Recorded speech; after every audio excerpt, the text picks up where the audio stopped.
Assalamualaikum warahmatullahi wabarakatuh. Selamat sore teman-teman media. Hari ini saya akan memberikan informasi keadaan terkini COVID-19 di Provinsi Lampung, yaitu hari ini tanggal 3 April 2020.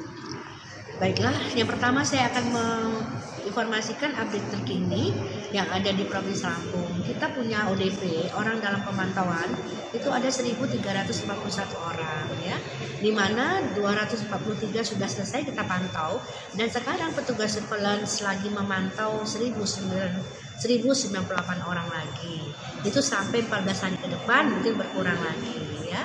Nah, selanjutnya pasien dalam pengawasan kita saat ini ada 35 orang ya, yang masih dirawat di rumah sakit ada 20 orang ya, yang sudah yang berada di ruang isolasi, maksudnya dia positif tapi dia sehat.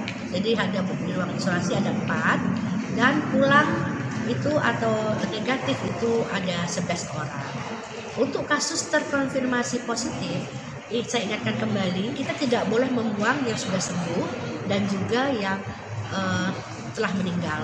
Jadi dari awal kita mendapat pasien konfirmasi positif harus tetap terdata. Jadi sampai hari ini di Provinsi Lampung yang konfirmasi positif itu ada 11 orang, di mana itu total yang masih dirawat di rumah sakit yang ada di Agung Muluk ya, ada yang di Rahaus saja, dan di tempat lain itu ada 8, dan yang meninggal 1 orang dan sembuh 2 orang. Itu adalah informasi terkini untuk COVID-19 di Provinsi Lampung. Selanjutnya ada beberapa pertanyaan dari teman-teman media yang masuk ke Ibu Media Lisna. Yang pertama, bagaimana perkembangan terakhir? Sudah saya jawab ya tadi, ODP dan PDP ya yang ada di Provinsi Lampung sudah tadi terjawab. Selanjutnya, dapat dijelaskan riwayat lengkap perjalanan kasus pasien positif dan inisial dari 3 pasien positif terakhir yang kami punya. Ya, yang pertama itu adalah laki-laki 54 tahun ya, itu punya riwayat perjalanan dari pengajian akbar tabligh akbar di Malaysia. Itu adalah nomor 9 ya. Lalu nomor 10 itu adalah laki-laki juga, itu riwayatnya perjalanan dari tabligh akbar di Goa. Dan yang nomor 11 itu seorang wanita ya, itu adalah pindahan dari Bekasi ya. Jadi kalau kita lihat dari jumlah yang ada di Provinsi Lampung, 3 orang wanita, selebihnya adalah laki-laki. Tapi saya tidak bisa memprediksi apakah wanita lebih kuat daripada laki-laki ya. Laki-laki lebih rentan terhadap coronavirus, tapi saya belum bisa memprediksi itu. Tapi ini berdasarkan data yang ada di kami ya. Terkait pasien positif 5 sampai 8 yang menurut informasi masih satu keluarga, bagaimana hasil tracingnya? Sampai hari ini masih positif ya. Walaupun kita sudah coba dengan rapid negatif, kita tetap harus melakukan swab nanti pada hari ke-14 daripada pasien tersebut. Tanggal 24 itu diambil swab pertama, 14 hari kemudian kita akan ambil swab lagi ya. Nanti mudah-mudahan hasilnya sudah negatif sehingga pasien bisa diberikan untuk pulang meninggalkan rumah sakit ya. Pasien di Lampung Barat yang ke Goa, Sulawesi Selatan, apa sebelumnya memiliki riwayat perjalanan yang sama dengan 1 orang yang meninggal di Bengkulu? Kalau saya rasa tidak ada hubungannya ya. Jadi antara Goa ya, antara di Lampung Barat dan Bengkulu tidak ada hubungannya. Apakah pasien 09 dan 10 itu baru pulang dari tabligh akbar di Goa Sulsel? Tadi saya sudah jelaskan ya, yang satu dari Malaysia, yang satu dari Goa, yang tidak ada hubungannya. Selanjutnya terkait gubernur sebagai ketua gugus tugas COVID Provinsi Lampung, bagaimana sistem kerja posko dan bertempat di mana posko tersebut? Saat ini udah lebih terstruktur ya.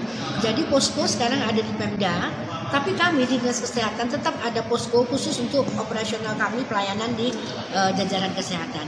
Tapi untuk gabungan ada TNI, Polri, dan jajaran yang lain, Forkompinda itu letaknya di Pemda. Dan sudah juga terbentuk bagaimana protap pemakaman jenazah. Jadi pemakaman jenazah nanti akan diambil alih oleh TNI dan Polri agar 4 jam tidak lebih harus sudah dimakamkan. Selanjutnya bagaimana kondisi saat ini pasien PDP asal tulang bawang? Alhamdulillah sudah negatif. Ya, PDP tulang bawang hasilnya adalah negatif. Jadi tidak konfirmasi COVID-19. Seiring meningkatnya ODP dan PDP di Provinsi Lampung, apa yang bisa Ibu gambarkan serta apa yang dapat diimbau bagi masyarakat?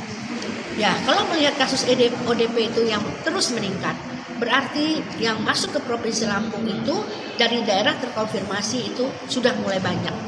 Jadi walaupun Pak Gubernur sudah menghimbau, Ibu Wagub sudah menghimbau, kadis-kadis mungkin sudah menghimbau, Pak Bupati, Wali Kota sudah menghimbau, sepertinya untuk mudik itu tidak tertahan, tetap akan mudik. Jadi oleh karena itu kita akan protokol kesehatannya di pintu-pintu masuk tetap kita lakukan kerjasama dengan ASDP, ya, Merak, Bakahuni, Dinas Perhubungan, KKP Panjang, TNI Polri. Kita akan jaga pintu masuk yang ada di Provinsi Lampung. Kalau bandara tidak terlalu susah, ya teman media, karena bandara dari awal memang sudah terstruktur, ya. Jadi begitu datang sudah membawa health alert card, lalu diperiksa di KKP, dan pakai thermal scanner. Kalau memang tidak lebih dari 38 mereka boleh keluar. Nama-nama notifikasinya diberikan kepada petugas surveillance dan selanjutnya petugas surveillance di 15 kabupaten kota yang akan melakukan pemantauan sampai 14 hari ke depan terhadap ODP ini, ya. Nah, mungkin itu yang dapat saya sampaikan, ya.